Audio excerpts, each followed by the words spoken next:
हमारे भाइयों का तादाद, हमारे भाइयों का जनसैलाब ये बढ़ते ही जा रहा है।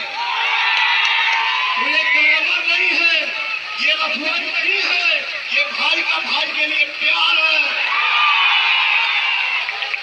ये आशीर्वाद है। रही बात विकास की, लोग बातें बोल रहे हैं हम हाई करेंगे, हम करेंगे। अरे समय मिला तो आपने किसी को पहचाना तक नहीं। मैं भी काराकाट लोकसभा क्षेत्र घूम रहा हूं भैया, यहाँ चलने का रोड तक सही नहीं है, क्या विकास की बात करेंगे आप?